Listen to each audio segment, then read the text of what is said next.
Membuat telepon tradisional.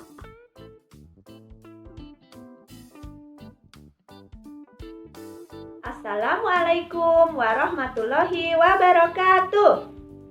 Halo teman-teman, apa kabar teman-teman hari ini? Bu Anggun doakan semoga teman-teman dalam keadaan sehat ya.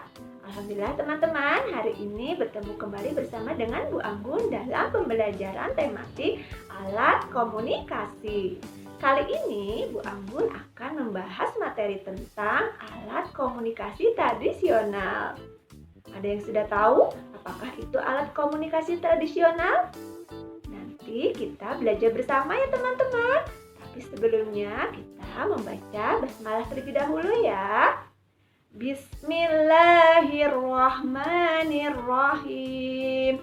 Dengan menyebut nama Allah yang Maha Pengasih lagi Maha Penyayang.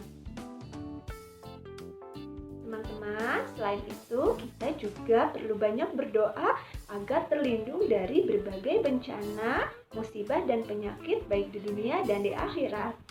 Masih ingat doanya, yaitu doa mohon keselamatan di dunia dan di akhirat?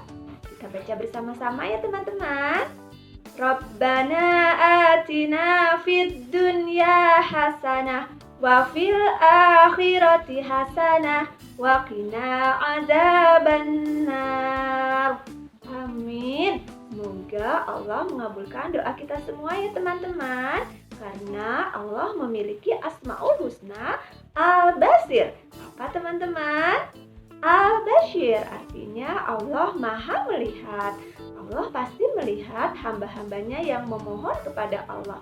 Dan insya Allah, Allah pasti akan mengabulkannya. Jadi jangan lupa untuk terus berdoa ya teman-teman. Sebelum Bu Anggun mengenalkan materi kita hari ini, yaitu tentang alat komunikasi tradisional, kita ingat-ingat kembali ya teman-teman materi yang sudah diperkenalkan sebelumnya. Coba, ada yang bisa menyebutkan alat komunikasi audiovisual? Ya, betul sekali. Alat komunikasi audiovisual diantaranya ada televisi, handphone, laptop, atau komputer. Teman-teman bisa menggunakan alat komunikasi tersebut dengan bijaksana ya. Dan jangan lupa tetap didampingi ayah dan bunda. Kali ini Bu Anggun akan mengenalkan alat komunikasi tradisional. Teman-teman tahu tidak apakah itu alat komunikasi tradisional? Alat komunikasi tradisional adalah alat untuk menyampaikan informasi dengan menggunakan media atau alat-alat yang sederhana. Biasanya bahan-bahannya atau alatnya ada di sekitar kita teman-teman. Ada yang bisa menyebutkan contoh dari alat komunikasi tradisional? Ya, contoh alat komunikasi tradisional adalah surat, kentongan, lonceng, asap, dan telepon kaleng.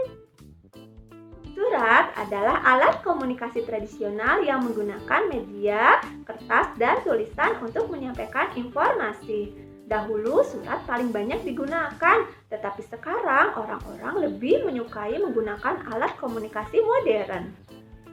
Kemudian ada kentongan.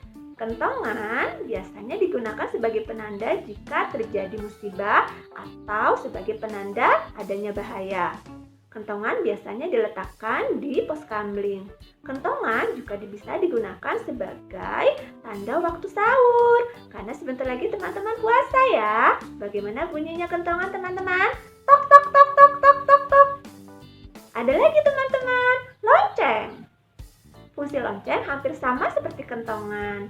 Lonceng digunakan sebagai penanda dimulainya suatu kegiatan atau sebagai penanda jika terjadi bahaya atau musibah.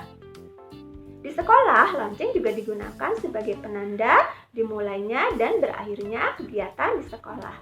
Ada yang pernah mendengar bagaimana bunyi lonceng? Ya, bunyi lonceng seperti ini teman-teman. Teng teng teng teng teng teng teng teng. Kemudian ada asap.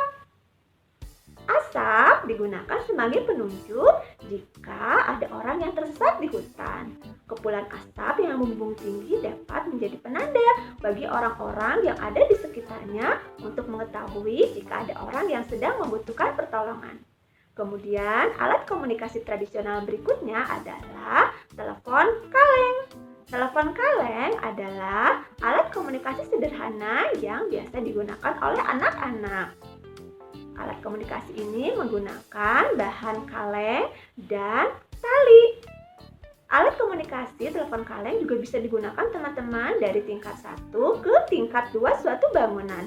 Syaratnya talinya harus dalam keadaan tegang dan lurus. Kali ini Bu Anggun akan mengajak teman-teman membuat alat komunikasi tradisional seperti telepon kaleng.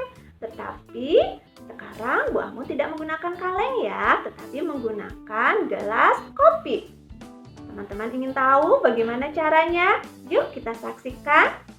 Alat yang digunakan adalah 2 buah gelas kopi, 1, 2. Kemudian tali kasur dan ballpoint.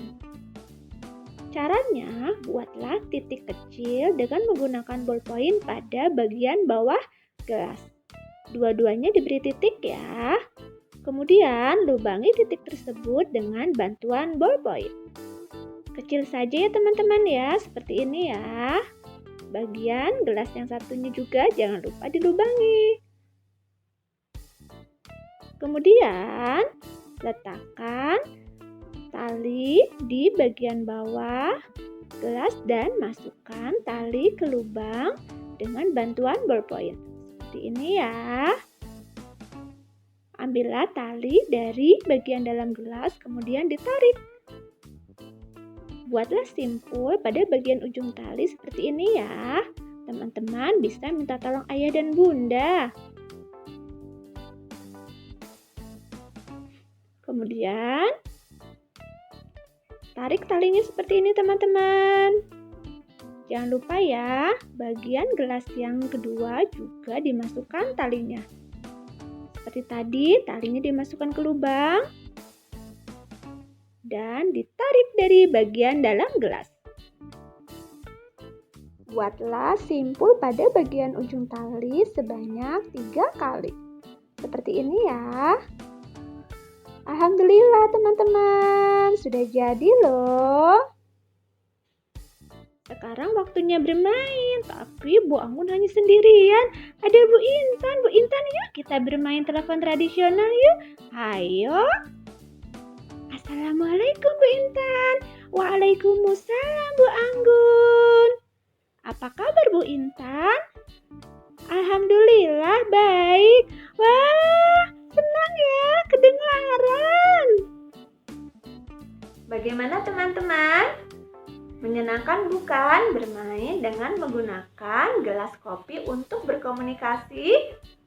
Teman-teman bisa mengajak ayah, bunda, kakak, adik, atau teman-teman di sekitar rumah untuk bermain ya. Ingat, bermainnya sambil tersenyum ya, karena ada hadisnya teman-teman. Tabassumuka fi wajhi ahika sodaqoh. Senyum manismu di hadapan saudaramu adalah sedekah. Alhamdulillah teman-teman, kegiatan bermain dan belajar hari ini sudah selesai. Kita tutup ya dengan membaca hamdalah. Alhamdulillahirabbil alamin. Segala puji bagi Allah Tuhan semesta alam. Wassalamualaikum warahmatullahi wabarakatuh.